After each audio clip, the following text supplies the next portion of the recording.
Perkenalkan, nama saya Raisa Prais dengan NIM 240211060008. Perkenalkan, nama saya Nur Hidayah Ramadhani dengan NIM 240111060076. Saya Immanuel Fatandian dengan NIM 240211060004. Perkenalkan, nama saya Ajria Putri dengan NIM 240211060010. Perkenalkan, nama saya Novia Kumala Dewi dengan NIM 240211060094. Judul kami adalah Blue Reactor.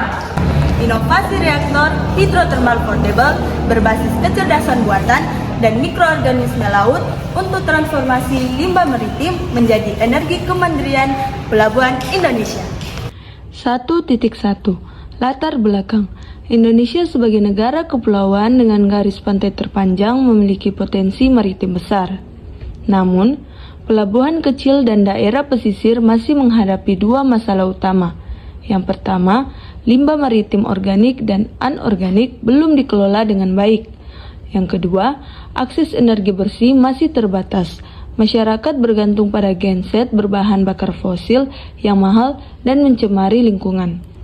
Contoh kasus di Demak dan Sulawesi Selatan menunjukkan tingginya volume limbah perikanan yang tidak dikelola mengancam ekosistem dan kesehatan.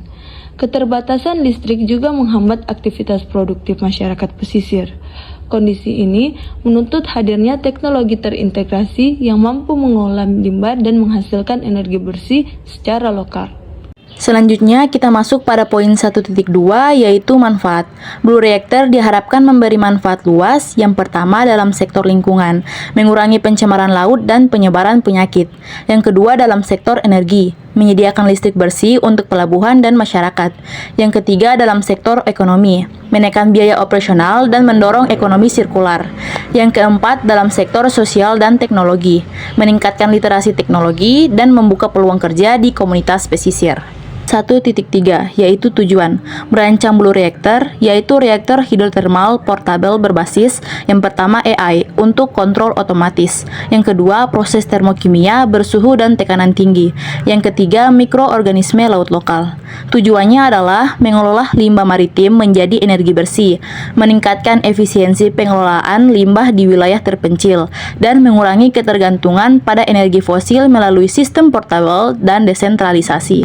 1.4 Solusi terkait dan keterbatasannya. Teknologi sebelumnya seperti kompos, biogas, PLTSA, dan pirolisis memiliki keterbatasan, yaitu yang pertama tidak cocok untuk limbah laut dengan kadar air atau salinitas tinggi. Yang kedua membutuhkan skala besar dan biaya tinggi. Yang ketiga tidak bisa menangani limbah organik dan anorganik secara bersamaan. Blue Reactor hadir untuk mengisi celah tersebut dengan pendekatan hemat energi, portable, efisien, dan berbasis AI, hidrotermal, dan mikroorganisme laut lokal. 2.1 Latar belakang pemicu gagasan. Indonesia memiliki potensi besar dari laut, namun dihadapkan pada dua masalah utama. Yang pertama, akumulasi limbah maritim, terutama dari pengolahan hasil laut dan aktivitas pelabuhan, atau organik dan anorganik. Yang kedua, keterbatasan energi bersih di desa pesisir dan pelabuhan kecil. Contoh kasus, Desa Berahan Kulon, Demak menghasilkan lebih dari 900 kg limbah organik per hari yang mencemari laut. Solusinya harus berbasis lokal, memperhatikan budaya dan memperdayakan masyarakat. Didorong oleh potensi teknologi hidrotermal, AI, dan mikroorganisme laut. 2.2 Tawaran solusi. Blue Reactor, reaktor portabel untuk konversi limbah laut menjadi energi bersih dengan 4 komponen utama. Yang pertama ada teknologi hidrotermal, mengolah limbah basah pada suhu tinggi 150 sampai 300 derajat Celcius dan tekanan tinggi tanpa pengeringan. Yang kedua, integrasi AI, mengontrol otomatis suhu, tekanan, dan durasi reaksi serta memprediksi output energi. Yang ketiga, mikroorganisme laut lokal, menguraikan limbah awal menjadi asam lemak volatil untuk efisiensi reaksi. Yang keempat, portabilitas dan kemudahan operasi. Ringan, modular, mudah dioperasikan oleh 2-3 orang, mandiri energi. 2.3 Pihak yang dapat dilibatkan. Pihak dan peran. Di sini masyarakat, nelayan, dan UMKM. Perannya operator utama, pelatihan teknis, evaluasi sosial budaya. DKP daerah, perannya fasilitas regulasi, izin, lokasi uji coba, dukungan teknis.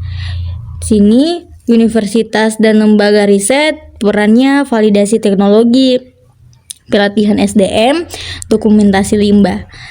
LSM dan komunitas, perannya sebagai edukasi publik, jembatan teknologi masyarakat. Lalu di sini ada swasta, perannya investasi, integrasi bisnis sirkular. 2.4 Langkah strategis dan lini masa tahun 2025. Kegiatan utama, riset awal, karakterisasi limbah, eksplorasi mikroba, rancangan lab. Tahun 2026, prototipe 1:1, uji lapangan di Demak, Tegal, Pati, pelatihan masyarakat.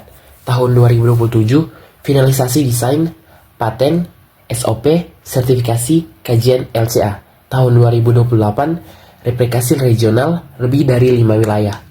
Blue Lab, Blue Cloud untuk data nasional. Tahun 2029, komersialisasi awal, koperasi pesisir, produk samping, briket, dan pupuk. Tahun 2030, integrasi nasional, kurikulum SMK dan Politeknik, kompetisi inovasi daerah. Tahun 2031 sampai 2034, internasionalisasi, Filipina, Vietnam, Pasifik. Blue Reactor Hybrid, pusat inovasi biru nasional. 2.5 Indikator dampak sistemik, terbentuknya ekosistem limbah to energy komunitas pesisir, penurunan limbah laut, peningkatan energi bersih dan peluang ekonomi lokal, transfer teknologi dan pelatihan akar rumput, peningkatan kesadaran dan kapasitas teknis masyarakat, potensi kontribusi terhadap ekonomi sirkular dan perdagangan karbon lokal.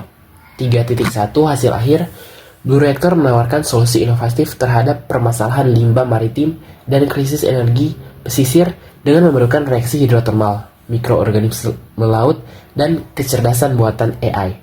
Teknologi ini mampu mengolah limbah basah tanpa pengeringan mahal, adaptif terhadap berbagai jenis limbah, serta dirancang portable untuk lokasi terbatas seperti pelabuhan dan kapal. Selain solusi teknis, Blue Reactor juga mendorong partisipasi masyarakat dalam transisi energi bersih. 3.2 Rencana realisasi dan strategi berkelanjutan 2025 Riset awal, studi lapangan, eksplorasi mikroorganisme, dan desain skala laboratorium. 2026 Prototipe skala penuh, uji lapangan di Demak, Tegal, dan Pati, pelatihan masyarakat. 2027 Finalisasi desain modular, paten, SOP, dan kajian LCA. 2028 Replikasi regional, pendirian Blue Lab, kementerian strategis.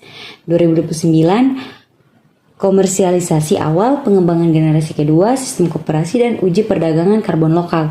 2030 Ekspansi nasional dan integrasi ke program pemerintah dan pendidikan. 2031-34 Internalisasi sistem hybrid energi terbarukan dan pendirian Pusat Inovasi Biru Nasional. 3.3 Dampak sistemik dan multisektor. Blue Reactor memberikan dampak besar di berbagai sektor, contohnya lingkungan, dapat mengurangi polusi dan melindungi ekosistem pesisir. Sosial ekonomi, mendorong ekonomi sirkular dan ketahanan energi lokal. Pendidikan menjadi sarana iterasi teknologi dan kolaborasi riset.